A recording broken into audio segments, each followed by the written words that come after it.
Luton signed off from their maiden Premier League adventure with a 4-2 defeat against Fulham on Sunday afternoon.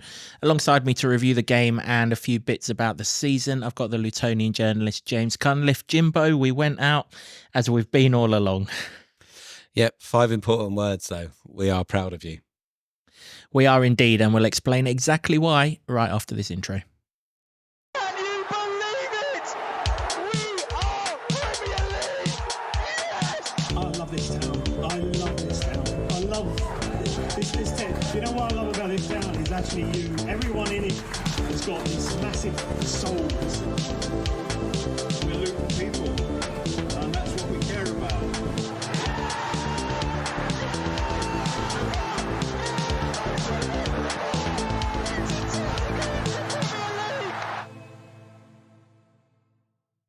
Hello everyone, welcome along to the final Premier League review episode of the Luton Town Supporters Trust podcast for now. As I said before the intro, I'm joined by the Lutonian journalist James Cunliffe, and we're looking back at Luton 2, Fulham 4. And Jimbo, I mean, before we get into the whys, wheres and everything else of the season and things, we'll just quickly go through the game. And we'll start at the beginning with the team sheet. We knew in the press conference that Ross Barkley was ruled out. We now know, well, it looked pretty likely he's played for Luton for the final time. We'll touch on that towards the end of the podcast. No Reece Burke either was confirmed in the pre-match, and no Fred. Fred was on the bench, and coming in their place, Daiki Hashioka, Chio Ogbeni, and Jordan Clark into the centre of midfield. Pretty much how you'd have expected Luton to have lined up, really. Yeah, I thought so. We talked about giving Hashioka a game, didn't we? And it wasn't exactly the position that I thought he'd be playing in, mind you. But yeah, given what we knew about Barkley for sure, we didn't know at the time when we recorded that podcast that Burke was also going to be out. But yeah, that was pretty much what we thought it would be. And they started okay, even though they didn't get the ball for about 10 minutes. But they were so unsociable, weren't they, Fulham? Hot day, and literally, if we touched the ball 10 times in that first 10 minutes, we didn't touch it anymore. It was crazy. They made 6 changes. It's largely a Fulham reserve team, and they're still popping it about like they're Galacticos. It was just ridiculous. Yeah, but then when the first chance came, it was Luton, wasn't it? So that was positive. There was some good positive stuff in that game, and there was some stuff that we've seen all season long, Groundhog Day stuff, wasn't it? But I mean, ultimately the result was irrelevant, wasn't it? Because needed a 12-goal swing to start the day, and then Forest scored early on and then scored quickly again. So it was never going to be the miracle that even the most optimistic person in the world dreamed of. But yeah, you did want to go out on a bit more of a high than that. But ultimately, I've almost forgotten about the game because it was all about the reaction again afterwards, wasn't it? It was, and we'll come on to that reaction shortly. And before the first chance has actually happened, after, like we said, an insane spell of possession from Fulham. They literally was not giving us the ball for love nor money. Ted and Mengi's gone down. I mean, this 90 minutes really did encapsulate the season, or certainly the second half of the season. No defenders. The one defender that we did have has gone off after 10 minutes. Joe Johnson's come on for him. That's how light we still are at the back. To be fair to Joe Johnson, and again, we'll come on to this shortly as well, I thought he was really, really good, again, in that alien left centre-back position, but I'm glad it was him there and not Alfie Doughty, because that's never worked, putting Alfie in that position. But when we did get the ball, I mean, they must have been surprised that they'd actually given us the ball, because we had a chance almost immediately. Carlton Morris is fed through, and initially when I watched it live, I thought he's got to dink that. But actually, when you watch it back, he does dink it, but it's a really good save from Leno. It is, but you kind of expected him to score it. That's in that sort of position is what you want. It's what every other team we've played this season does. If you get in that position, it's lights out, and it wasn't that to be. It wasn't to be that, but yeah. And then you just gift not necessarily the goal, but the space for the equaliser was really disappointing. For the opener, you mean? Yeah. I mean, we should be 2-0 up by the time the opener comes, because Eli's missed another great chance. Well, when you're 1-on-1 with the goalie, and Eli's finishing this season is so much improved, That one, though, straight at the keeper again. How many times have we mentioned it on this podcast? The best strikers in this league, they find the corners, and usually the top ones at that.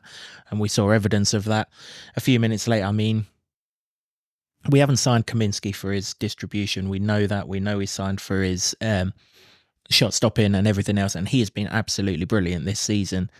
But that pass out was in between 3 Luton players and straight to Tete.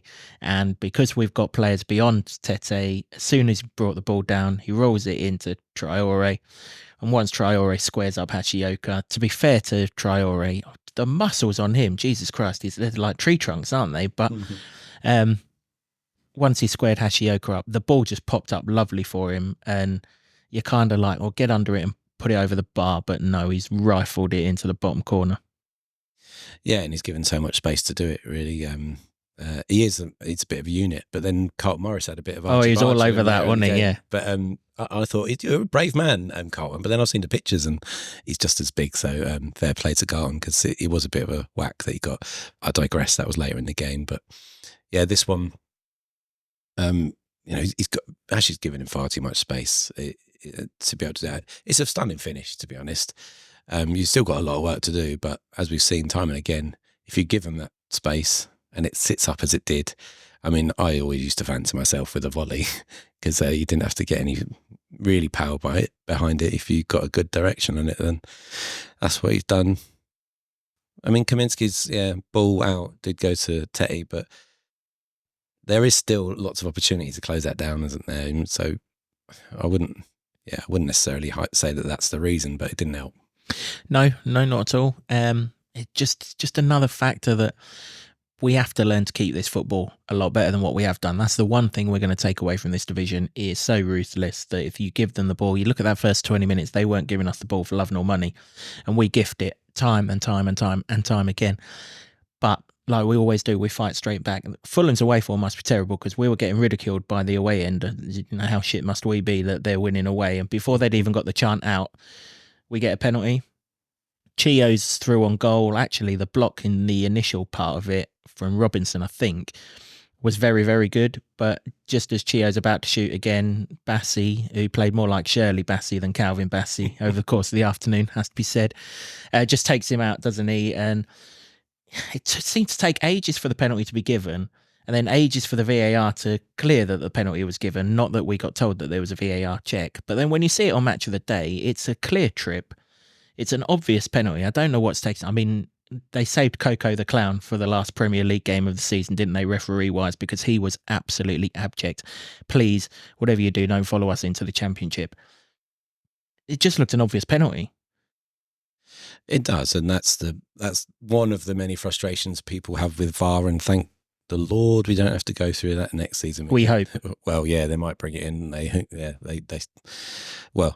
They've gone for a vote as to whether they keep it in the Premier League. I can't see that will get approved, but fair play for Wolves for bringing it out, because they've really suffered with VAR this season, despite that Robin Hood team thinking it's them, and it was Wolves. But that should be a clear refereeing decision that you just give straight away. It doesn't need to go to VAR. It was clear. I thought it in live. I thought it on the replay. You just got to give that as a penalty, and the whole slowing down of it, nobody likes it. It's get it in the bin as far as I'm concerned. But here we are. Yeah, I mean, as everyone knows, I sit in the Kenilworth end. That was in front of the Oak Road end, and I could see that it was a penalty from where I was, and my peepers ain't as good as what they used to be. So quite what the referee was doing. The only thing that delay did do was kind of egg the crowd onto trying to get Rob to make the substitution and bring Pelly on. It wasn't happening. Carlton wasn't letting that go for anyone. He rolled it in. I mean, he's been brilliant on penalties this season, ever since that playoff final, actually. He's as reliable as a penalty taker as we've had since Kevin Nichols, going back when. So he wasn't going to miss. He didn't. He waited for the keeper to dive and slid it in the opposite direction. And you're like, happy days. We're in 1-1, half-time. Let's regather, see what we got in the second half.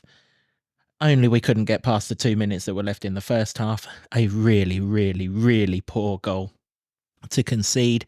We lose possession high up the pitch, sort of on the halfway line-ish.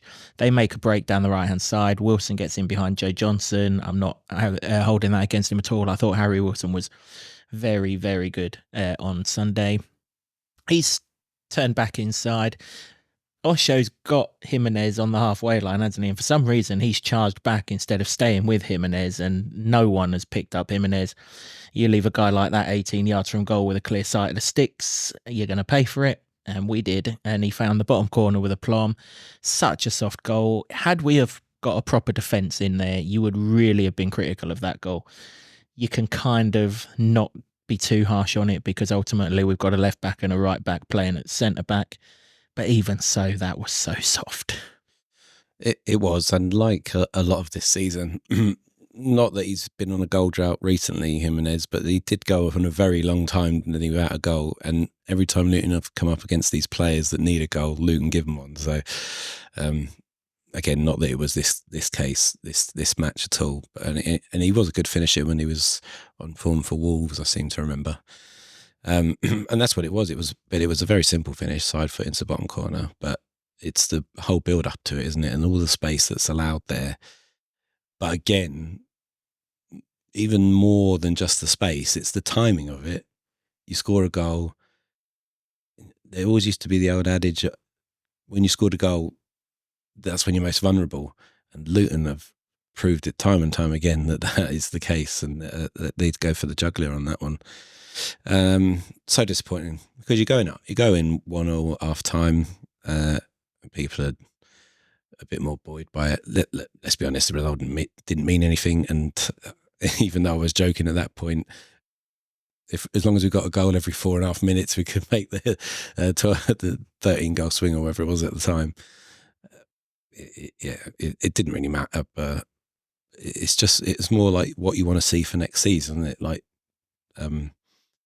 how you can progress and change these things, where he's going to have to do a lot of work, in pre-season on the training ground to cut those things out. Although we'll have players back, won't we? Absolutely, we'll have players back. Championship's not as ruthless, but if you've got designs to go back up, then like you said at the beginning, you need to find players that can hold the ball, or they're going to have to get in the market and find players that can hold the ball or teach it somehow over the summer better than what they have done. And then these defensive lapses where, and sometimes they're not even defensive lapses, they're just giving too much space, and that space gets exploited and you're down. And if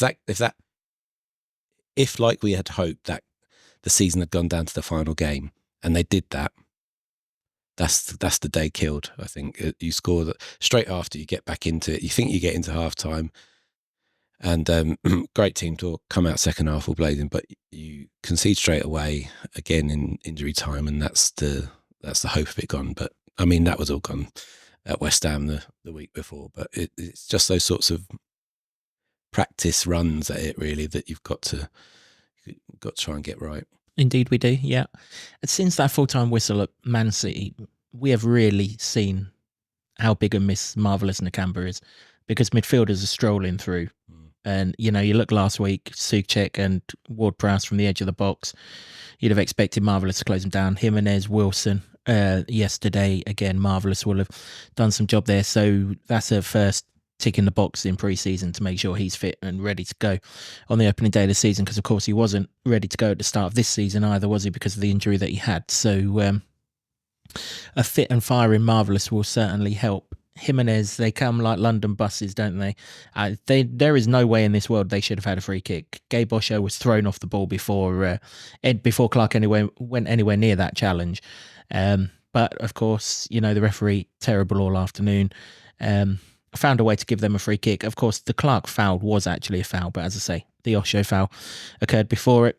But the defending of the set piece, I mean, Jesus, he's got the whole penalty box to himself.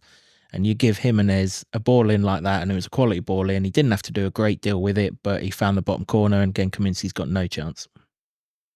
Yeah, I mean, it's one of those goals that if you score it, it's a beautiful goal, but the defending, there was no one near him tracking a run, no one challenging him at all, and it was very, very disappointing.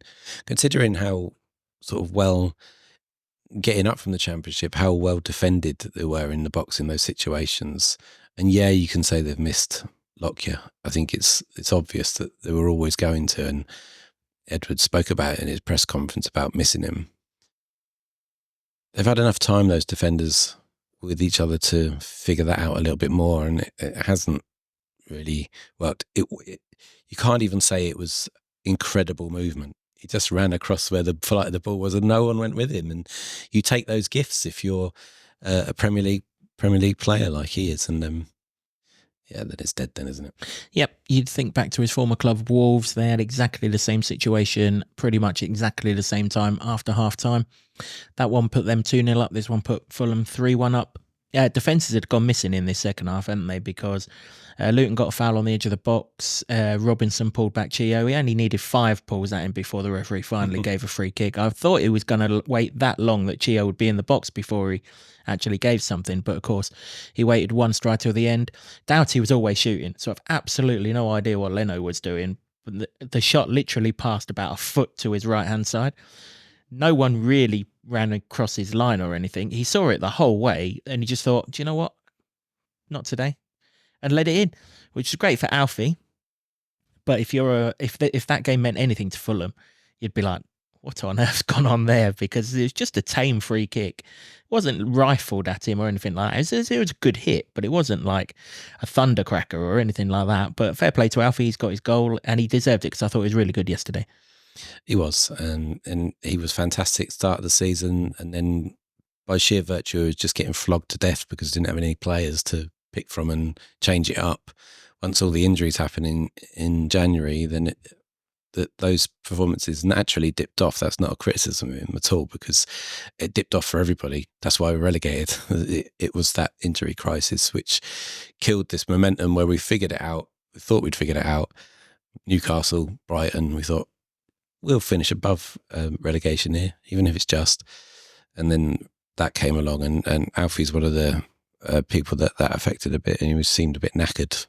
But he found something for that game. I thought he was very good. Hopefully he stays, because less than 24 hours after that game, we've been inundated with rumours of big teams in for Luton players, and there was one of Manchester United in for Doughty, which... well, I mean, if that's true, you don't turn it down, even though they're a bit of a basket case considering it by their standards, obviously, by their standards. But you don't, but spoiler alert, Manchester United don't sign Luton players that were in the Championship 12 months previous. The Ross Barkley rumour to Man United, I can fully believe. Alfie Doughty, no, I think we're going to have so much of these bullshit rumours. I ain't even waited for it to start, has it? But that made it 3-2, and then Fulham saved the best for last. The last goal of the game, Harry Wilson had just threatened, and he pinged one off the corner of the crossbar. We had a warning shot, and then, you know, why bother taking any notice of the warning shot? Let him have another go, and it's from our own throw-in, quite deep in our half as well. They've counter-attacked. At one stage, it looked like there was something like 4-on-2. And to be fair to them, they've held it up enough. And there was a bit of a bad ball from Iwobi to Traore that's kind of got under his feet. And Traore's then just rolled it to Wilson, who's just curled a lovely goal into the top corner. Poor old Kaminsky, he's got no chance with this one either.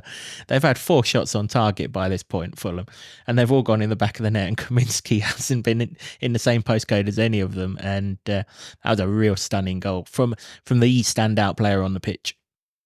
He's always a sweet left peg, Harry Wilson, though, isn't he? And yeah, it's another case you give him that much space, and but the classiness, I suppose, of the finish is another lesson as to the finesse you need as well. Like, don't just swipe at it. He had enough of that. He was shown enough space of that far corner of the goal that he could pick that spot. I mean, to still get into the top corner it shows class, but he only had to really caress it in there, didn't he? And like you say, Kaminsky nowhere near it. So unfortunate for him, because he's letting a hell of a lot of goals, but for many, he's many people's player of the season. We said the player of the season anyway, and that he's had an outstanding season. Many shots saved. It could have been a lot worse, but for Thomas Kaminsky.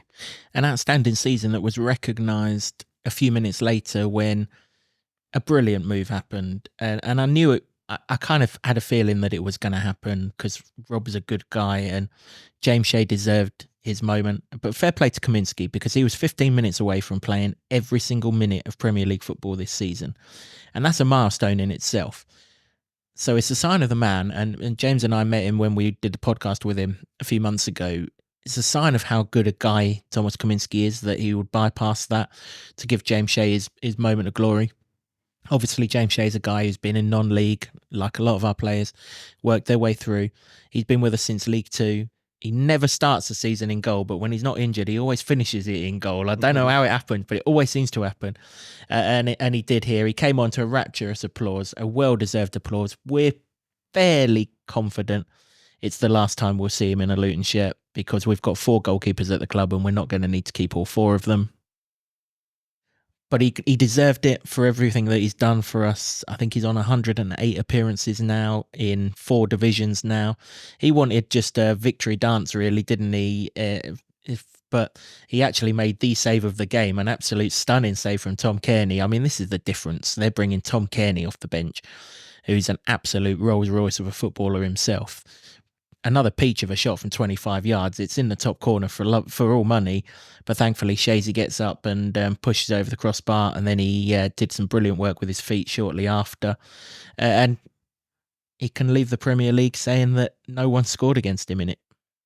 Yeah, absolutely. One for the cameras that, and deservedly so, was an amazing save. Fingertip over the bar, and that's like he said afterwards that you can't take those sorts of things away from him. He deserved it so much because he's been a great servant to the club, but probably more than that. And I think this is why he got the reception. He's just an absolute diamond geezer. He absolutely is. So for him to get that opportunity and make and do it, particularly after he started his career at Arsenal, never made it there, ended up in Needham Market, playing for Needham Market, to go from Arsenal to Needham Market back to the Premier League, even if it was just for that short time, is it's Royal Rover stuff, really, isn't it? It really is, yeah. I mean, in the 7 years we've been doing this podcast, James and I have been to the training ground too. We record interviews with players. We've had Shazy on this podcast a couple of times, got to know him in that time. He never shuts up, but he is an absolute diamond geezer. And you could tell from the players' reaction as well. Everyone that he went past high-fived him on his way to the goal. You could see at the end as well and after the game. That's what yesterday was about for me. Send-offs to these players that we probably aren't going to see again. He's actually in talks over a new contract, I believe, but I'm not convinced that we'll keep him too much. But he's deserved it because we've said this a number of times on the podcast this season that whilst the first 11 are the ones that get all the limelight, the ones in training that are pushing the first 11 to be as good as they can be deserve all of the credit as well. Now, we've given it to Cauley Woodrow, we've given it to Luke Berry and all the others that have come off the bench, and now it's time to give it to James Shea, He could easily have kicked up a fuss as third-choice goalkeeper, down tools, and, caused a stink. He hasn't.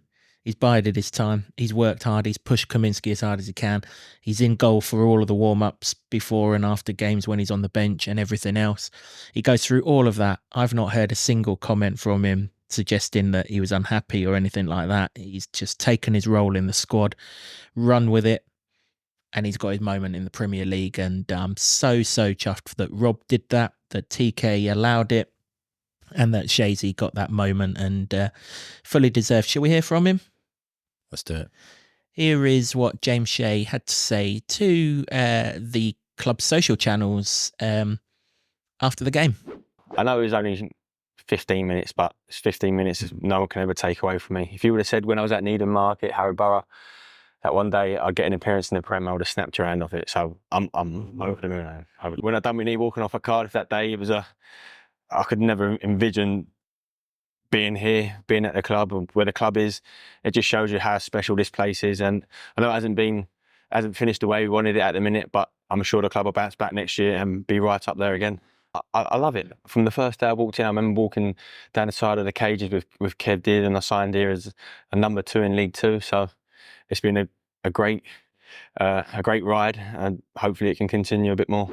Jay-Z, you've been a fantastic servant for this football club, and if that is the last time we see you in a Luton shirt, we just say thank you very much for the brilliant service that you've given us through 4 divisions of play. The only thing lacking yesterday was a Pelly banger, wasn't it, or a Pelly goal of any kind. I think everyone was crying out for him to get the free kick that Cauley Woodrow hit about 5 minutes from the end. Fair play to Cauley Woodrow. I mean, he's playing against his former club here, so he'll have had a bit between his teeth to want to score as well. And he hit a really good free kick. And to be fair to him, he's a bit unlucky that Leno fancied saving that one, because he got down and saved it well. But the crowd made it pretty clear who they wanted to take it. Yeah, it was great stuff, really. That sort of it's kind Like of a pantomime thing, wasn't it? pantomime, carnival atmosphere, really. I mean, that it would have been amazing for him to do that. He's already made history, hasn't he, Pelly? But for him to get a shot on, although to be fair, he's we talk about his Pelly bangers, but he does sometimes hit the corner flag, so there's no guarantee that he would have got it on. But everybody would have loved it, wouldn't they? Yeah, that was at the Kenilworth end, and I didn't have a crash helmet with me, so maybe it's not a bad thing that Cauley Woodrow hit it. Unlucky that he didn't score from that. But shall we hear from Pelly? Yeah, I spoke to him very briefly because they were all going on their summer holidays, so I made it quick. They didn't really want to speak to James before their holidays, as you would expect. But here's what Pelly. But here's what Pelly had to say after the game. Pelly, you've been here for a very long time. That reaction at the end when they wanted you to score and were chanting your name at the end, what did that mean to you? It means the world, to be honest. Been here for 10 years plus, as you know. So the fans been behind me for these years. It's great. Unfortunately, I couldn't get them the goal, but hopefully next season we bounce back, try and at least get automatics next year. If not, playoffs things win for us, especially the squad that we got here. I think we can do that. This time last year, you said you completed football. Does this now feel like the end of perhaps one chapter and start of another? No, I think the chapter's still going. I'm seeing there's always going to be highs and lows in football. This is just a low for now. But hopefully next season we're back bouncing and the Kenya is rocking with all our fans all together and singing everyone's names, praises, and coming week in, week out to support us. Because that reaction feels like there's still a lot of unity in this club, and next year you can really put that behind a push for the promotion again. No, it always has been. Fans have been great here, and them staying behind even against West Ham. You can see the fans in full force, so for them to be doing that is fantastic, and hopefully that continues. It certainly will continue, Pelly, that is for sure. We're going to be right behind a promotion push next season. But great to hear from Pelly. Who else shall we hear from next? Let's hear from the stand-in skipper, Carlton Morris. He scored on the final day of the season. He will be the town's top scorer at the end of the Premier League season with 11 goals. And here's what he had to say as he walked past James after the game. What did that perception at the end mean to the team? Yeah, I've said it many times, more than a football club here, it's a community as well, and I think that put it on full show there. The link between the supporters and the actual football club is special. Yeah, it was obviously you got your goal and finished top scorer, so there was like small silver lining to take from it, but does it give you some hunger for next season? Yeah, absolutely. I think obviously there's always little positives to take, and it's important to focus on them, but it's important to focus on the things we can improve on as well. For sure, going forward, this club is evolving in the right direction, and that's the main takeaway from this season, I'd say. Have you ever seen anything now like that? I mean, traditionally you'd think relegation would end in sort of anger, but there's almost sort of optimism around the place, isn't there? Yeah, exactly. I think to be fair, the supporters here are intelligent. Like, they understand it's an exciting time for the club. It's obviously not what we wanted in terms of finishing the league table, but it's exciting times for the club. We've got a lot to build on, a lot to improve on, a squad of good players, and it's exciting times ahead. And obviously, having come up from the Championship before, you know what that takes. We're going to be a stronger side at the moment. Yeah, that'll be the plan, to bounce back and do it again straight away. Rest and recover, mate. I'm off the clock. It's a long season. So they take a lot out of footballers, let me tell you. So rest and recover, and then come back in, fighting fit, ready to go again. Yep. Fully deserved rest for Carlton, who has led us brilliantly in the absence of Tom, obviously, in difficult circumstances and circumstances that he didn't want to captain us in. He's been fantastic on and off the pitch, and kudos to him for that. one more player interview to hear after the game on Sunday, and that is the man who got us in this position in the first place, Jordan Clark, whose goal at Wembley, we're coming up to a year of the anniversary of that, aren't we? And we're all going to celebrate that, because without it, we wouldn't have experienced this fantastic season. Here's what Clicker said to James after the game. Jordan, obviously relegation confirmed, that's a tough one, but what can you take from that walk around the pitch at the end and the reaction from the bounce? We said it all year, haven't we? I mean, this is a special club, you know. Not many, I don't think any clubs would have that many fans after every game. No one leaving the grounds. Even when we played terrible, I was going to swear then. Not one fan left in the away game, home game. I remember the Brentford game, and that was sticking with me for a long time. We were awful. We didn't deserve clapping off, and they clapped it off. And no one left the ground. It's just such a special place, and I'm still a bit flat, to be honest, and disappointed we couldn't do something special, which in hindsight now you think, we look back to the games and stuff, we've thrown points away and stuff, but I suppose a lot of teams can do that anyway, so you just got to look positive, and we've got to give this club and these fans another special season next year. We'll be a lot stronger, so we've got to make sure we're challenging for automatics and hopefully trying to win the league. I suppose it's natural that there always be sort of what if moments, and like the results, yes, but you're playing nearly 3 months with half a squad. Yeah, it was tough, wasn't it? Yeah, I mean, a lot of media and things, and especially the manager's been having to not make excuses and that, but you can't hide from it. You know, you've probably had 7 or 8 of your starting team missing months and months, and obviously Elijah's is a massive one as well, because for his goals and stuff. And yeah, we've been depleted for a long time, but to come up short so close to the last game of the season, I mean, it's just full credit to the squad, the staff and everyone. You know, people just going out there week in, week out, battered and bruised, and we ain't got the reinforcements to come on and help the team after the games. But just proud, you know, proud of this team, proud of the lads, proud of the club. You know, it's we just got to make sure we bounce back, and I'm sure we will. So you've been here some successful periods and promotions and going up, and it's been all that way.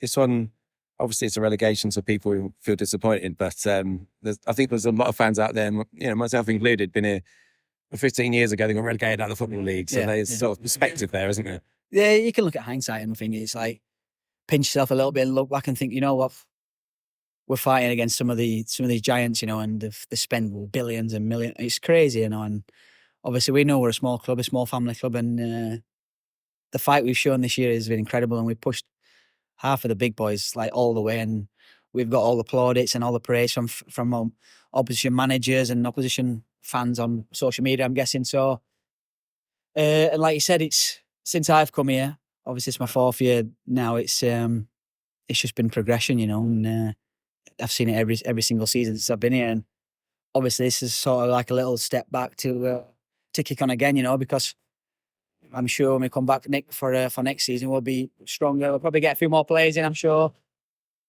But yeah, this club's always progressing with everything they do, doing it the right way, you know, and I'm just proud to be a part of it, you know. It's just love coming into work every day, like I've always said, and just look forward to playing it, especially at home in front of these fans, because they're just, for me, they're the best fans in the world. I don't see any clubs who are like that, and just, yeah, really, really special place, yeah. Just before we hear from Rob, James, the scenes at the end, they were lovely, weren't they? They were special, to be honest. They were really special because, like I've said a lot in those interviews when I was speaking to the players, my lowest moment of writing about football was 15 years ago when they got relegated out of the Football League, and it sticks with me forever. Having to interview Mick Harford afterwards, it was horrible stuff. To go through all that and all the success of the 10 years and to get into the Premier League was a dream I never believed would happen. And I think that's the same for everyone else. So when the players are surprised by all the fans, you guys, staying behind to clap after every game and cheer them on, it's because of this perspective, which is unique to nearly any football club in the country, in the top 4 or 5 divisions, certainly. and it's a very, very powerful thing. I said at the beginning of the intro, there was that banner at West Ham. It was probably there yesterday as well. Just said, "We are proud of you." 5 words. So very, very powerful about this football club. And it's more than results. It's more than what happens on a Saturday, because that, like we've seen, can go up and down. You can win loads and you can get promoted, or you can go to the Premier League and you can win 6 games. And it's tough and it's a slog. And maybe for any other club that would spark a bit of anger and resentment. But for this club, no, because there's this incredible sense of unity in this club and this town. And I've felt it for a long time. And I was walking to the ground yesterday, on Sunday, sorry. And it was packed on the concourse of people enjoying the sun, having a drink, soaking in the Premier League for one last time. And it took me a hell of a long time to get from the top of Hazelbury Crescent to the press gate, because I kept bumping into people I knew. Not one person looked annoyed. Everybody was happy, smiling, couldn't believe it. What have we just seen for a whole season? It's been unbelievable. To go down is not what anyone wanted, but I haven't felt this empty feeling like relegation. So don't forget that 1 to Football League was the culmination of 3 in a row. And it was devastation, wasn't it? Almost to the point, literally, and we're not making this up, where the club nearly didn't exist. To be in the Premier League and now having this optimism about the next season, where it's positivity about, having enough money in the bank to be sustainable, having a stadium on the way with a date attached to it now, which was always the long-term goal, to it's sustainable. A planning application in the week that goes in for an academy dome, which should have been granted ages ago, and hopefully the council do it this time. Another step to this sustainable model of being able to get back to the Premier League, but compete with those teams, not on money, but on being one of the best run clubs in the country. And so for what this season has done for the town, and maybe the season before, maybe even this decade, what it's done for this town, because we still have to fend off these horrible slurs and slings and arrows about our town, which are completely unjustified. And the football club, more than anything anyone could do in the town, although there's a lot of great work going on in the town and a lot of great things that people do to try and raise up the reputation, but the football club is the community of it. It's the hub of it. It's the crux of everything. It raises levels. It raises people's opinions of the place. And, for that sort of thing to have happened, just as a Lutonian, who's, I'll challenge anyone that wants to tell me my town's a crap place just because you read it in a book 20 years ago. And I won't have it. And the football club there has shone a whole light on the place. And hopefully that can only just continue to grow, because what that reaction was, that from the crowd, from you guys, was a club and a town unified. That's very rare. Yep. Anyone who follows me on social media will know, because I've posted it. This was a season I never, ever, ever thought I'd get to see, but I'm so, so glad I did get to see it. Yes, it didn't end in the way we wanted it to. It ended disappointingly. We'd all have loved to have stayed up. We'd all have loved to have had the last 12 games be a bit better than they were. But we all know all the reasons why, and it is what it is. But it's just a season I'll always remember, and I think it's fitting that we hear from the guy who brought that season to us one last time this season. That is, of course, the manager, Rob Edwards, and here's what he had to say in his post-match presser after the game. So I've had a week to sort of adjust and get my head around it. It's still not nice to think about, but it's just the reality. We have come up short. We've given our all, and there's reasons for it. In the end, we were just a little bit too thin. You know, we were, and we have done even today. I think today encapsulates the season really well for us. You know, we lost a midfielder and a defender last week. Within the first 10 minutes, we lost an important defender today, so we're reshuffling straight away. Went 1-0 down to the first mistake we had after we missed a few good chances. Equalised, concede straight away, and we've done that a few times this year.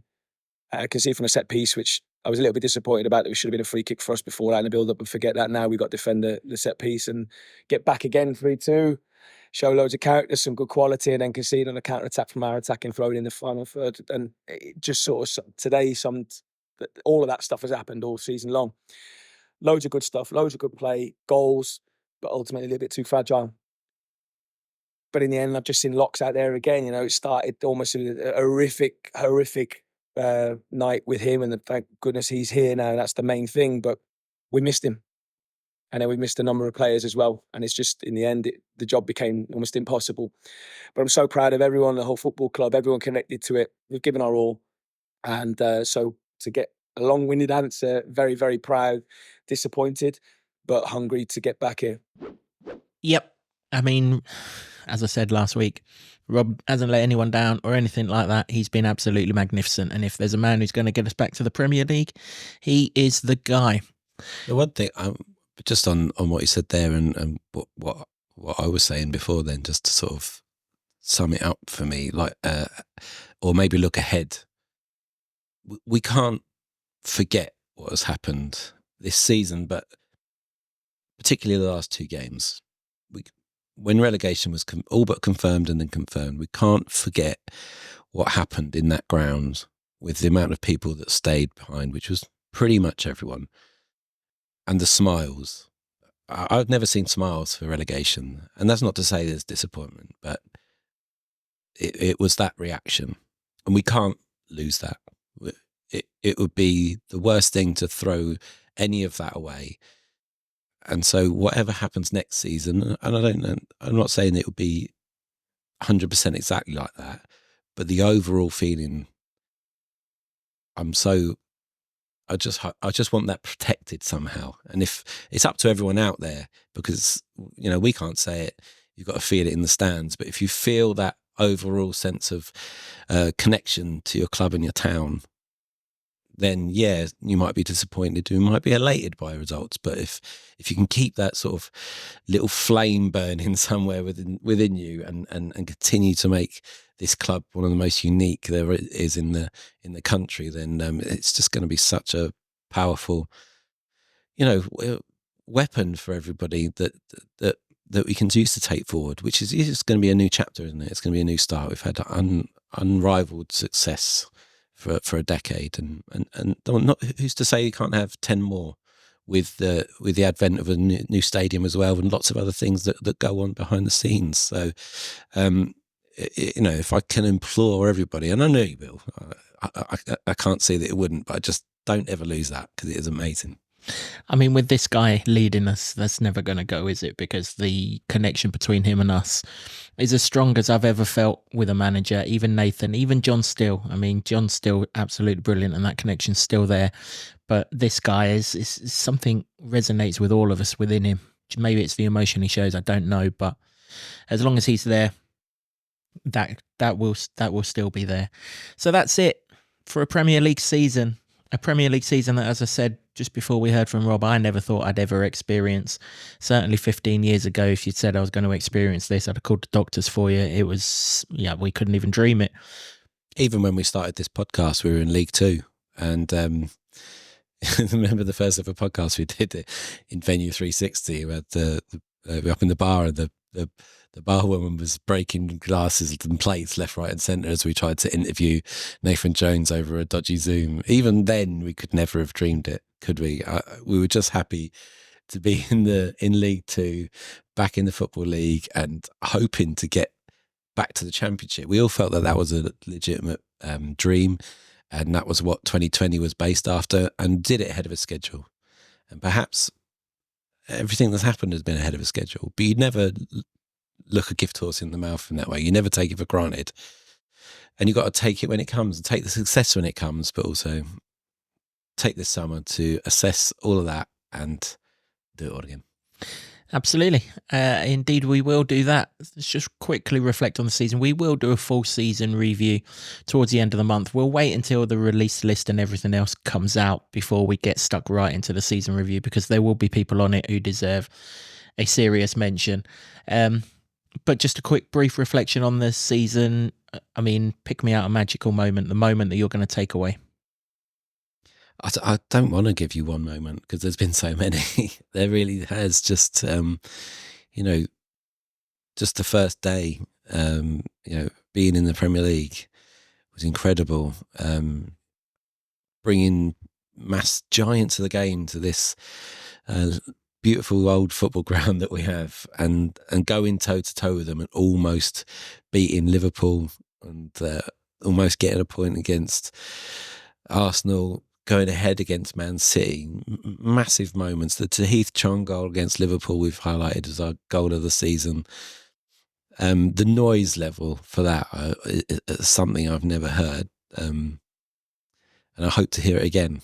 And then obviously the last two games, not the football, but just the people and the reaction to it. And it's a remarkable season. If it's strange, isn't it? When you're talking a relegation, you wouldn't necessarily talk about it in this glowing terms, but I can only smile about it, and that's really key to go away. I sort of feel a bit empty that we haven't got football. We've got international football for the summer, but not proper football. We haven't got that for 3 more months. I just want it to start again, but at the same time, I am also very knackered. We've done 95 of these. And we have to put the set up, we have to take it down every time, and I'm knackered with that. So it's been great doing this. I've loved it, and can't wait to do it again next season. I'll have a little bit of a rest on a beach at some point.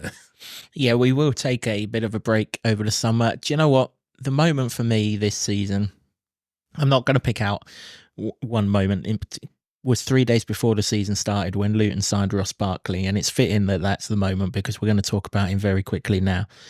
Never in my wildest dreams would, even when we got promoted to the Premier League, never in my wildest dreams did I ever think that Luton could sign a player of Ross Barkley's ilk. You know, I know exactly where Luton are as a standing in the football pyramid, and I never did I see someone as good as Ross Barkley ever playing for a club of our size. But not only has he played for our club, he has treated us to golden moments, brilliant performances. He's rightly the player of the season. Whether he is or he isn't the best player to ever put on a Luton shirt is a debate for the pubs and the clubs and everything. It's a generational debate, isn't it? It really is, because we weren't fortunate enough to see Ricky Hill in his pomp, so that's why we say it. And anybody that can't understand that doesn't understand the depths to which Luton sank, really. And it's not that there weren't players in all of those seasons which they absolutely adored, but they didn't have the finesse and the quality and the skill and the ability that Ross Barkley did. The amount of times I've left a football ground this season just warm with the feeling that I've watched Ross Barkley play football is a memory that I'll never forget. And unfortunately, if the rumours are to be believed, and I think we can believe these rumours because they come from very, very creditable sources, Ross Barkley has played his last game for Luton Town Football Club. It's a shame that the last time he put on a Luton shirt, he limped off at West Ham on the day that ultimately we were relegated, even though it was only confirmed on Sunday. But I'll remember so much of what he's provided us this season, and he's been absolutely brilliant. And at least he's under contract. We'll get some sort of transfer fee for him. He's going to go and play Champions League football. He absolutely deserves to grace that stage. He deserves to grace the international stage. And probably now that he's at Villa, or when he signs for Villa, he will be an international again, because Gareth Southgate or whoever the England manager will be will look at Aston Villa because they're in the Champions League. And you've given us a season that we'll never forget, Ross, and we just simply say thank you for gracing our great football club. Yeah, absolutely. I don't think anybody expected Ross Barkley to still be a Luton player if relegation was the ultimate outcome. To have him there in the first place was incredible. We've all seen the Aston Villa rumours and talks of it. Reports of it being in advanced talks. If I'm honest with you, I did feel gutted because there was a little part of me that just wanted to live in fantasy land where Ross Barkley would turn up in pre-season and play in the Championship for Luton.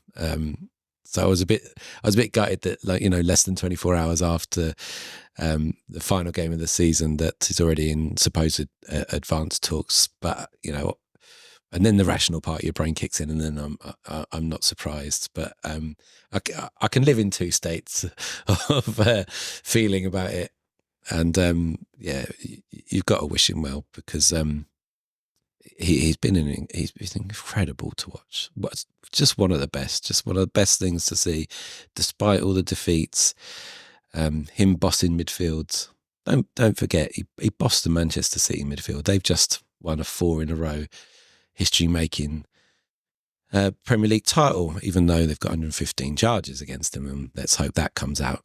But it's nothing we have to worry about for at least another season. But Ross Barkley did that, and yeah, you just got this game is about memories, isn't it? You take those all day long. You absolutely do, yeah. Let's hope those 115 charges come the season after next, so that we actually benefit from them, not whilst we're not in there. That is it for a Premier League season that we'll always forget. It will always forget.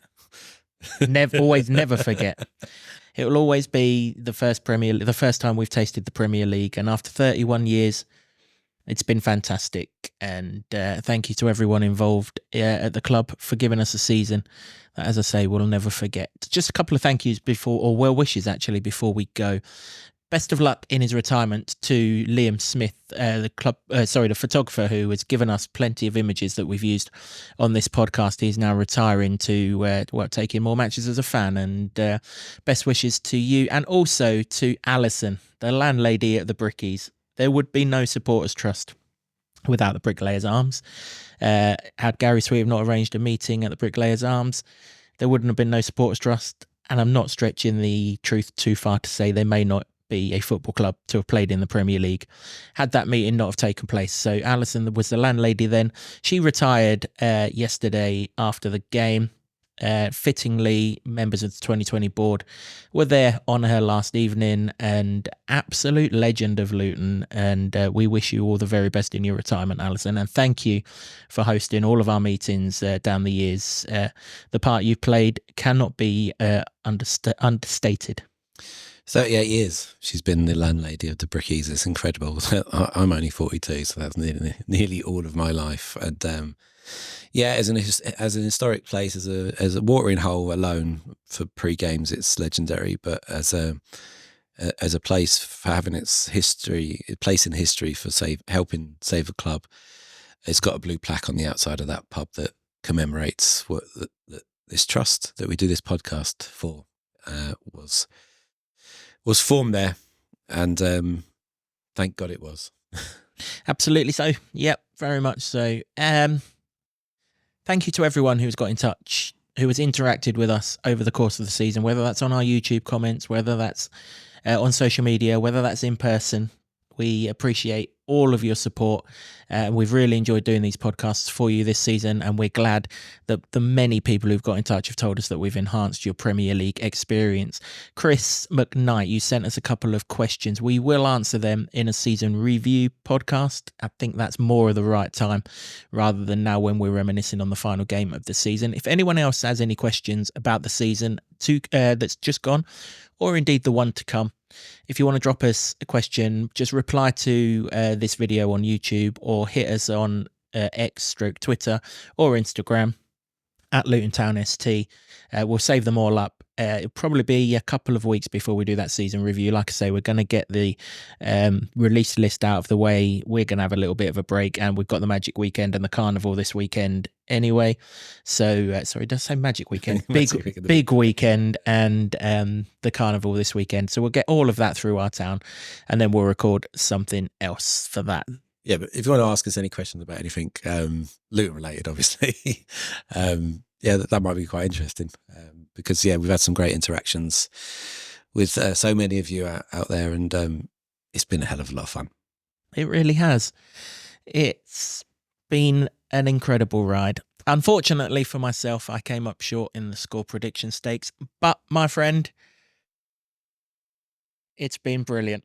Thank you. Champione, champione, ole, ole, ole. That's enough of that. That's enough of that. Score prediction champion. Thank you very much. That's enough of that. I want to dedicate this win to. No, I'm not going to go. No, definitely not. But thank you for keeping me company for 95 podcasts. There's just one more to go, and then we're done for this summer. Thank you to the Hightown Club for staging each and every single one of these podcasts in our studio, to Sean Grant and the Wolfgang for our wonderful intro music, to Ed Smith Creative for all the designs that you see on set. That's it. That's the end of the Premier League, but it's certainly not the end of the Luton Town Supporters Trust podcast. We'll be back next season. We'll be back with a bang, ready and raring to return to the Premier League. So until next time, from James and myself, come on, you Atters. Can you believe it? We are Premier League! Yes! I love this town. I love this town. I love this town. You know what I love about this town is actually you. Everyone in it has got this massive soul. We're Luton people.